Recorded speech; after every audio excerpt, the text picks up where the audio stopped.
लंबे अरसे से तुलसीकृत रामचरितमानस के कुछ चौपाइयों को लेकर विवाद चला आ रहा। कुछ लोगों का ये मानना है कि तुलसीदास जी ने शूद्रों को अपमानित किया है अपनी इस चौपाई में, जिसमें उन्होंने कहा है कि ढोल गंवार शूद्र पशु नारी सकल तारना के अधिकारी। तो कुछ लोग कह रहे हैं कि सकल तारना का मतलब सताना नहीं है, पीटना नहीं है, जबकि कुछ लोग ये कह रहे हैं कि तारना का मतलब पीटना सताना जो भी है। पर जहाँ तक मेरा मानना है कि हमारे धर्म ग्रंथों में जहाँ कहीं कोई भी कथन चौपाई के माध्यम से या जैसे भी कहा गया है, लिखा गया है, वो हम सनातन धर्मियों के हित का है। देखिए, शूद्र का क्या मतलब? जब वर्ण व्यवस्था हुई थी तो उसमें 4 जातियां आई थी। वो जिस काल में आई थी उस काल की बात है, ब्राह्मण, क्षत्रिय, वैश्य और शूद्र। तुलसीदास जी ने शूद्र की बात की, तो तुलसीदास जी ने अपने काल में जो शूद्र हैं उनके लिए वो बात उन्होंने कही। शूद्र जब हुआ करते थे तो शूद्रों के लिए उनका कथन शायद सत्य होगा, परंतु आज हमारे समाज में शूद्र है कौन? तो शूद्र जब कहा गया था तो शूद्र के लिए कोई खास कैटेगरी जाति की चली नहीं आ रही थी, बल्कि पैसे के हिसाब से उनको शूद्र कहा गया था। जिनके चाल चलन ओछे थे उनको शूद्र कहा गया था। जो बिल्कुल समझाने से भी नहीं समझने वाले थे और गंदगी में डूबे रहने वाले लोग थे उनको शूद्र कहा गया था, न कि एक मात्र पूर्वजों से चली आ रही जाति के कारण अरसे तक लोग शूद्र ही कहे जाएंगे, ऐसा कहीं पर नहीं कहा गया था। जो जिस पेशे में जाएंगे पैसे के हिसाब से उनकी जाति तय होगी, और उस समय शायद पैसे के हिसाब से जातियां तय होती होंगी, पर समय के साथ वो जातियां अस्थायी हो गई। तो अस्थायी हो गई तो उसमें जो शूद्र है वो शूद्र तो अब नहीं है, कहाँ है? आप बताएं किनको आप शूद्र कहेंगे? शूद्र का अर्थ होता था जो समाज में त्याज्य थे, जो समाज में त्याग कर दिए जाने के काबिल थे, जो इतने गंदे रहते थे, जिनके व्यवहार जीने का ढंग इतना बुरा था कि सभ्य समाज जो उस समय का हुआ करता था उसके साथ वो घुल मिल नहीं सकते थे, उनके साथ वो नहीं रह सकते थे। ऐसे लोगों को शूद्र कहा गया। शूद्र के साथ उस समय छुआछूत की भावना भी चलती थी, लोग उनके निकट जाना नहीं चाहते थे। लेकिन क्या आज ना किसी जाति के साथ कोई छुआछूत की भावना मौजूद है?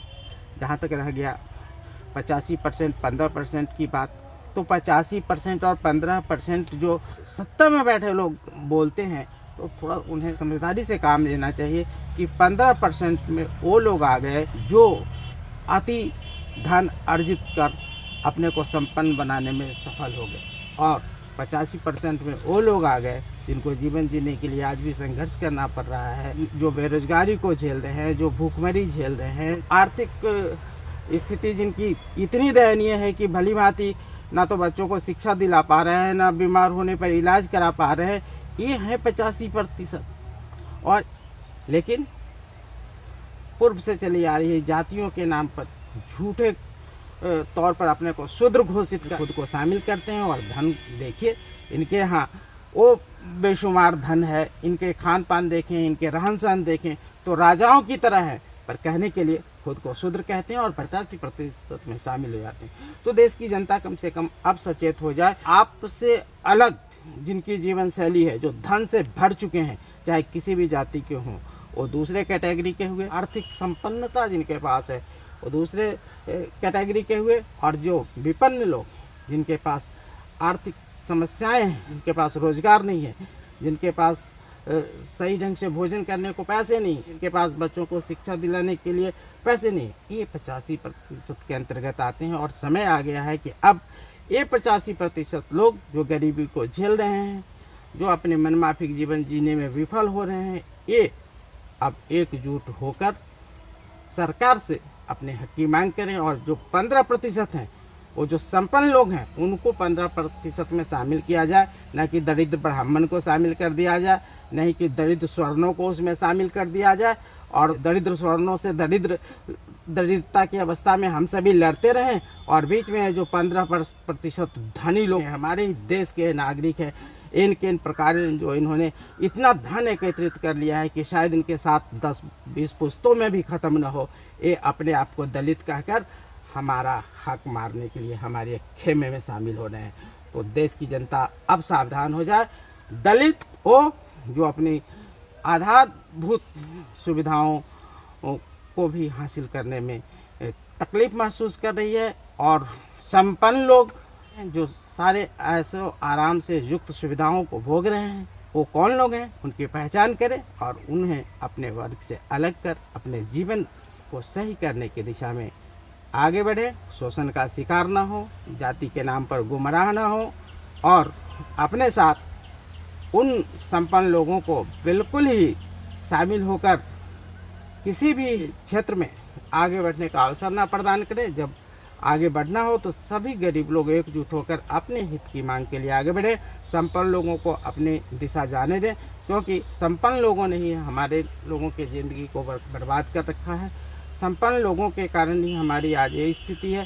संपन्न लोग हम लोगों को मूर्ख बनाते रहते हैं। ये संपन्न लोग खुद तो शासन का सुख भुगतते हैं, और हम इतने गरीब कि बीमार पड़ें तो इलाज भी नहीं, बच्चे हैं तो उनको शिक्षा नहीं, पढ़ाई लिखाई करो तो बेरोजगारी मिलेगी, मजदूरी करनी पड़ेगी, और ये पढ़े लिखे ना भी हैं फिर भी ये राज सुख भोगेंगे। तो जो राज सुख भोगने वाले हैं वो 15% में शामिल हैं, और जिनके बच्चे बेरोजगार हैं, जो मजदूरी करके जीवन यापन कर रहे हैं, वो 85% में शामिल हैं। ये है बहुजन समाज, जहाँ गरीबी है और जहाँ संपन्नता है, वो बहुजन समाज में नहीं है। भले ही जाति के नाम पर वो अपने आपको जितने बार कहें कि हम शुद्र हैं, हम शुद्र हैं, ज़रा उनके धन को देख लें आप, ज़रा उनकी संपन्नता को देख लें, उनके खान पान को देख लें, उनके बच्चों के स्कूल को देख लें, उनके भविष्य को देख लें। और आप और हम जो गरीब हैं, हमारे हर पीढ़ी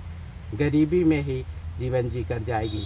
ये है यहाँ का सामाजिक न्याय, और वही लोग जो हमारा शोषण करते हैं हमारे साथ मिलकर सामाजिक न्याय की बात उठाते हैं, अपने को दलित घोषित करते हैं, और सारे दलितों का जो लाभ सरकार की तरफ से आता है उसका वो लोग ही हरण कर लेते हैं। तो अब देश की जनता को संभलने की ज़रूरत है, और किसी के बहकावे में आने की ज़रूरत नहीं है। गरीब गरीब है, अमीर अमीर है, और गरीबों को एकजुट होकर अपने हक की लड़ाई लड़नी होगी, तभी उनका कल्याण होगा। वरना पीढ़ी दर पीढ़ी इसी तरीके से अमीरों के द्वारा सताए जाएंगे जाति के नाम पर, धर्म के नाम पर। तो जाति और धर्म अब आज के युग में कोई मायने नहीं रखता, कोई अर्थ नहीं रखता। आज के युग में अमीरी और गरीबी का अर्थ है। अगर आप गरीबों के श्रेणी में आते हैं तो गरीबों के साथ गरीबों के हक की बात करें, और जो अमीर हैं उनके चाल में ना आए, उनके धोखे में ना आए, उनके बहकावे में ना आए। वो तरह तरह के तरकीब से आपका शोषण करने की व्यवस्था करते हैं, आपको आपस में लड़ाते हैं और खुद राज सुख भोगते हैं। तो ऐसे राज सुख भोगने वाले लोगों की बातों में ना आकर जो हकीकत है उसको स्वीकार करें, और एक वर्ग के लोग जो गरीब वर्ग के लोग हैं अब एकजुट होकर अपने हक के लिए आगे बढ़ें। तो आज के वीडियो में इतना ही, मिलते हैं फिर अगले वीडियो में किसी और बात के साथ।